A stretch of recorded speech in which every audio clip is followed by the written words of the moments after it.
problem is that schools were developed in the Western world, let me say it that way, to uphold colonial behaviors, colonial thoughts, colonial assumptions about people, through the colonial relations between people, higher on the colonial hierarchy, in other words, lives that were more valuable than the lives that were less valuable. All of these things were kind of embedded in schools, and over time it became known as normal ways of running schools, and so therefore it was invisible for most people attending schools and most people running schools that this is in fact ways of controlling, ways of domesticating, or ways of colonizing people. Let me just be clear at the outset that I'm not here to say that everything that Western schools, Western models of schools have done is bad. Some of the things may have been good inventions, but we at least have to be clear about the assumptions that they were built upon, right?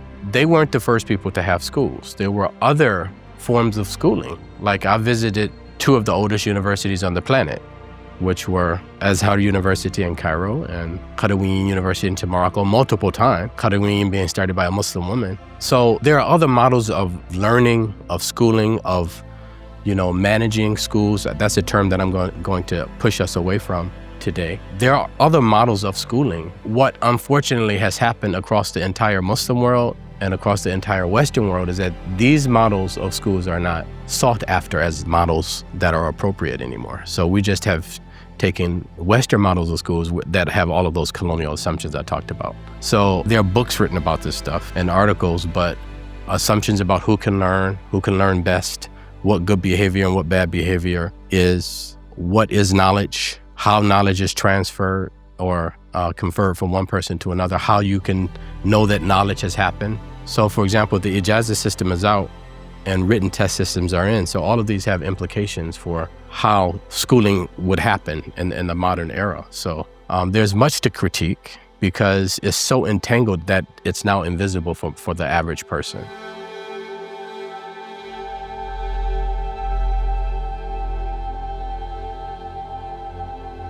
Well, I'm going to be speaking for an entire hour about it shortly, and it's only the tip of the iceberg. There's so much to say. So as I was talking a moment ago, there are certain educational practices that are widespread. So like I have students from all over the world, and I go all over the world. I'm averaging these days about a country a month, all right? Every time I go somewhere, I see Western-leaning models of education, even there in other countries, and non-Western countries even. And of course, in Western countries, I'm from the United States, and it's there as well. And so culturally responsive school leadership can be thought of as a way of reimagining and reordering and redeveloping schools in order to reflect the knowledges of the people who are being served, not of those who are giving the education out, leaders, teachers, stuff like that. There are four stress. So we've done a lot of research on this. There are different components of this that make it up. For example, how you can be critically self-reflection is one area. How you can lead learning and teaching is another area. So how can you make your teachers be able to teach better? That's one area. Another area is the entire climate of the school. Another area is the relationship between the school and the community. And another area is the sustained system change. Like it's not temporary.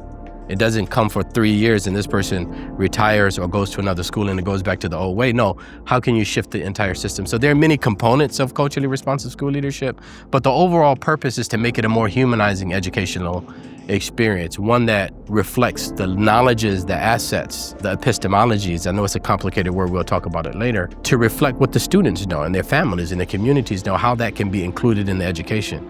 Because what we've known for at least 150 years now is that in order for learning to happen successfully, it has to be built upon the knowledges of the students that are being served. We've known that for a long time now. Unfortunately, our Western education model assumes is that those people who are being taught don't know anything for the masses of the education. They're unique, aristocratic type schools that did not have that assumption. But the majority, widespread schooling assumed that the people coming to school to learn knew nothing. That's a colonial assumption though. They did know something. And the thing about culturally responsive school leadership is that you have to first understand what that community knows and what they have to offer, and then build your learning on top of what they already know or connect it to what they already know. And that's something that leaders struggle with. So everybody has picked up Western models of educational leadership, but they don't understand that they're Western. They don't understand them to be local. They understand them to be global. And that's part of the thing that colonialism, white supremacy, and other forms of oppression seeks to do, which is to globalize something that's very local. So in other words, I would say, I don't have a problem with this model of educational leadership for those people. But why would I bring that to Turkey? Why would I bring that to Iran or to Egypt or to Senegal or Gambia or Ghana? But that's exactly what's happening, because people don't see it as a Eurocentric model. They see it as a global model. But it should be restricted to those people for whom it was intended.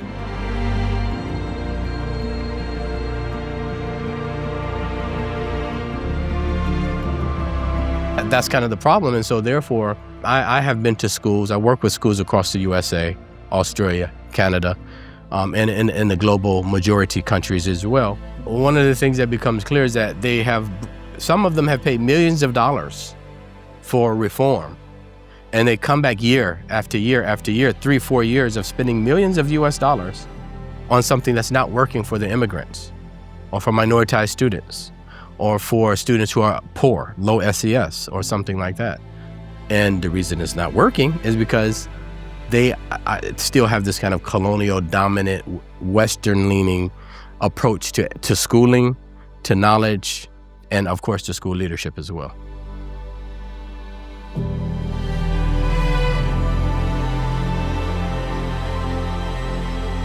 There is a difference between colonialism and coloniality. Colonialism, of course, refers to imperial, hegemonic, brutal governments coming and killing literally, I'm not exaggerating, literally millions of people across the globe in order to extract resources for money. It was almost strictly about economics. In order to do this, they justified this by subhumanizing the people in those lands. So they didn't just come to lands and colonize the land. First, they created false narratives about those people, okay? So this happened all over the planet. And so it's hard to kind of like pinpoint where this narrative came out or where that narrative came out from. Whenever I'm in East Africa, everybody tells me the Ethiopians have not been colonized. When I come to this part of where they say Turkey has not been colonized. Well, that's good, but I'm not talking about colonization. I'm talking about coloniality. I'm talking about logics, ways of thinking, approaches. Has that stopped at the Ethiopian and Turkish borders? I don't think so. I think that people everywhere in the world have been influenced by Westernism and the Westernization and this notion of who is modern, who is sub-modern, and who needs to give up their old ways in order to come into the current world. I think that very much has impacted Turkey. I don't think that, unfortunately, Turkish people or Ethiopians or anybody in the world has not been impacted by that. So yes, leaders these days have become the neo-colonialists, and they're on their own people in their own lands. And by the way, to share a very personal story, I did this on my own people too, unfortunately. I started teaching in part of Detroit where most of the people were like me. They were African American, and some of them were immigrants. And what happened is that when they did not do the work or when they did not behave appropriately in school, I started to blame them. Yes, even me. I came from a very conscious family. My family is very educated. But it became their fault. It wasn't the curriculum. It wasn't my teaching style. It wasn't that the homework assignments was not relevant for their lives. It wasn't the historical relationship that school had with the community. It was their fault. And that's a big problem because that's exactly, and I've seen this really, to be honest with you, in Muslim countries and the global majority countries, more than even I've seen in the Western countries. Unfortunately, like folks coming from rural areas or from outside of urban areas, what they do is they make it, alhamdulillah, they go to university or whatever, and then they immediately, there's a very strong meritocratic belief that, hey, if you don't get ahead, it's your fault, you don't work hard. So blaming the parents or blaming the students, I see that very, very much so. I've done work in a number of Muslim countries. Every Muslim country I go to, I see it widespread, which is to say that anytime there's a problem in education or schools, then it's not the fault of the educators, and it's not the fault of the educational leaders or the curriculum or the policies. The fault is with the parents and the students. If they don't succeed, it's their own fault. And that narrative has to be complicated a little bit, and how learning is measured, how learning happens. You know, it used to be when the teacher walks in, he asks a question, the person stands up, they give the answer, they sit down. Like, where's that from? Everything that we see in schools has been invented by someone. Let me repeat that.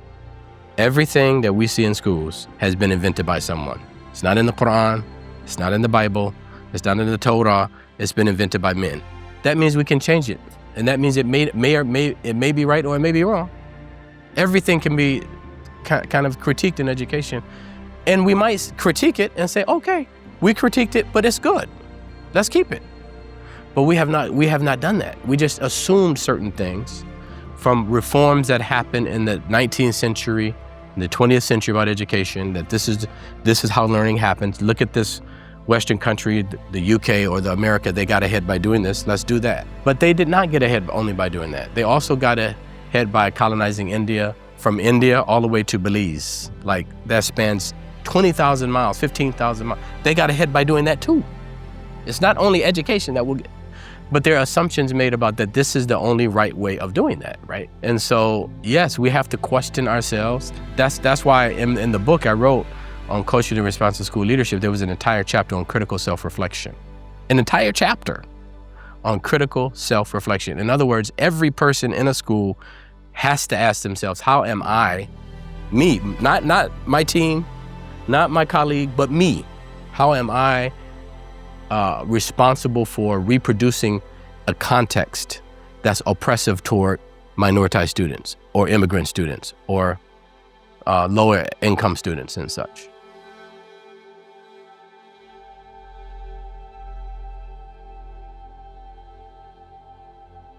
Yeah, that's why I wrote the book. I wrote the book because I do think that despite everything that's happening, Allah in the Quran says, do not despair on the mercy of Allah, right? Do not become despondent and forget about the mercy of Allah. So in other words, that for me is a verse of hope in which we can say, no, things have gotten to this level. Yes, these things are here, but is there something we can do? And that's the purpose I wrote the book, because my argument is that yes, there are things we can do to bring greater humanity for education, for learning, for students, community engagement, curriculum and pedagogy. There are things that we can do.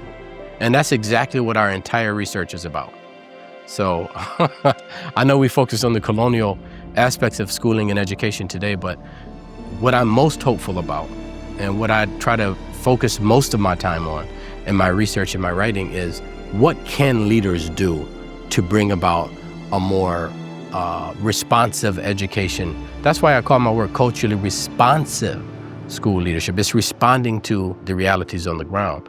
And that's what all my, but in order to do that, you have to be a little bit critical. You have to critique colonialism. In America, colonialism has showed up along the lines of race. So in America, we critique white supremacy. But we have to be a little bit critical. I get that. But then what to do? And that's what you're asking. And I think that there's a lot that we can do, actually, to bring, even if it's one student impacted, but we've seen thousands of students positively impacted, not just one.